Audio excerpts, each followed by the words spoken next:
affect a human being the same way it does an alien being. Alien and demonic beings can't stand orgone. It burns them. They can't breathe around it. A typical human's going to notice no effect at all with orgone around. And so some of these attacks that you're getting in your beds at night and in your houses aren't alien attacks at all, but human attacks. And, sometimes you just, how do you know the difference, Because half the time, I'll tell you, I've seen both of them standing side by side, humans with these alien demonic beings. And so if you just learn the basics of spiritual warfare, I'm going to give you some like a prayer to say. And just say, Dear Heavenly Father, I ask you to bind and cast out these wicked and evil beings. I ask you to send your angels, bind them and cast them into the abyss in Yahushua's name. Or you can just say, Satan, I rebuke you in the name of Yahushua. I command you to leave. Father, I ask that you send your angels, bind them and cast them into the abyss in Yahushua's name. And you know what? That's simple. Simple. That's all you got to do. And you know what? His angels will come and they will bind the wicked demonic entities that are empowering these human beings and cast them into the abyss.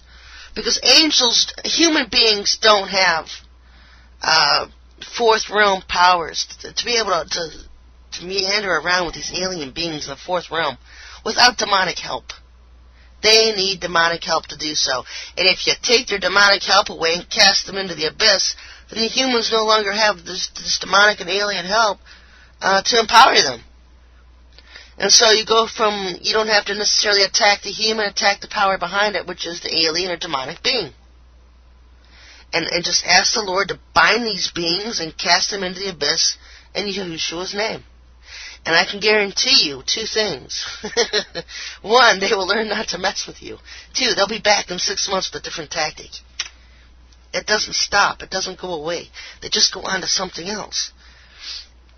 And so we keep finding more ways. But it all pretty much breaks down into two areas. One is that, he'll stop sending his big guys because he'll get tired of losing his generals to the abyss. Because once the Lord's angels bind them and cast them into the abyss, they ain't coming out, folks.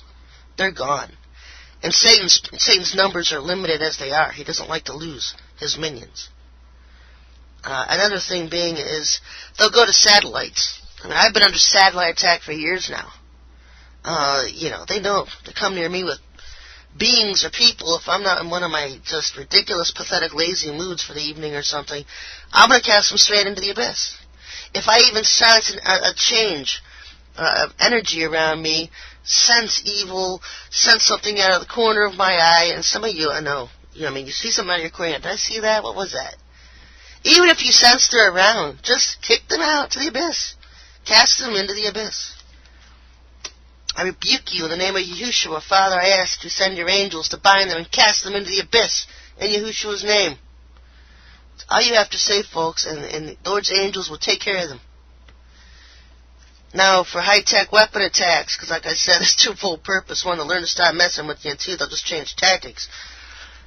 High-tech weapons, orgone will prevent these high-tech weapons from working like they're supposed to. I remember one time, after I published my second book, Aliens on the Internet, the Lord had told me to get orgone around my house. Circle my house with orgone. And you can go to orgoneblasters.com or tearingdownstrongholds.com to learn about this orgone. So I put orgone around my home, and sure enough, about a couple weeks later, I had this huge boom. This huge blast hit my house. Rocked the entire thing. Now, I live out on the main street. I was at my old house. I was right on the main street there going through town. I thought a truck hit my house. One of those big semi things. I just thought the thing rammed into my house somewhere. So I get up and I'm looking around and I don't see anything. This huge boom. I sit back down at my computer. 5 minutes, not even 5 minutes later, the same identical huge boom from space again. And I bring that up because I just saw it recently in the Bible codes. They're referring to it as thundering and lightning that failed against my house. These are high-tech weapon attacks failed. And I know it's because of the orgone. I'm very protected because of the orgone. And everywhere I go, I take orgone. New house I moved to, I have orgone there. Was in a campground for a couple months over the summer. Had Oregon there and got to watch a UFO get just completely blown out of the sky right over where we were staying. And so that was really thrilling. He just sit and watch the Star Wars at night. Because I know that there's protector, and I'm going to talk about that a little bit, protector aliens that they call themselves. And they protect my area, the Lord allows them to. And so for years now, probably a good 30, because I probably first noticed it when I was just a kid. Protection, and anything evil that comes into my area, like an NSA UFO. Because like I've stated over and over again, our government has their own UFO fleet. They fly them with their own NSA pilots. They'll shoot them out. If they don't get out of here, they'll warn them, and if they don't leave, they'll shoot them down. And I've seen it happen to about 3 or 4 or 5, probably a lot higher. I just see it so much I don't pay attention to it, because half the time I don't know, well, is that an angel or is that a UFO coming down like a light out of the sky? No, it ain't a meteor. Especially depending on how bright the flash is on the way down. And so, I mean, they'll come at you with anything.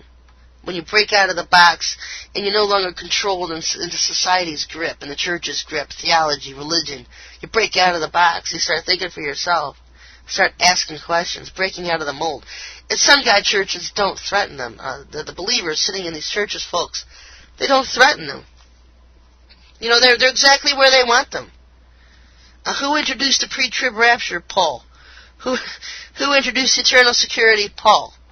Who introduced all these various church beliefs, ways, and customs? Paul.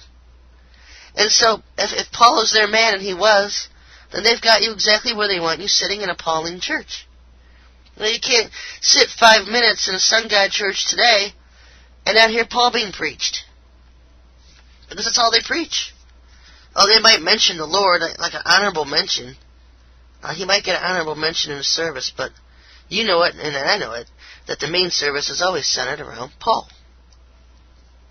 And you know what, I was talking to the Lord earlier today. And I start going through all these different things because I'm working on this article on Paul.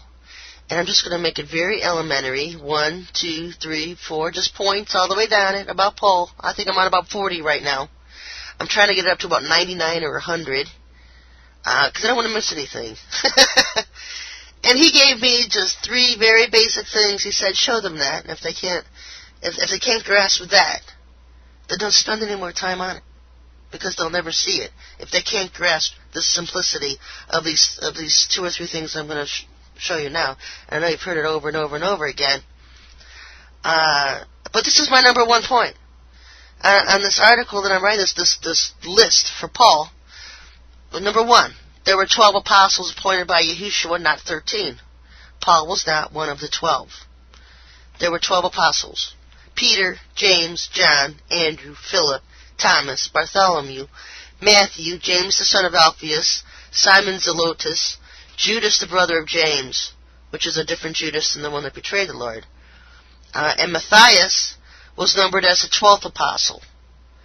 In Acts 1:26, and you'll see in Acts, towards the end of that chapter, where they're meeting and casting lots, and they're praying and asking the Lord, let the lots fall on the 12th one that you want to join us, to be added to us 11.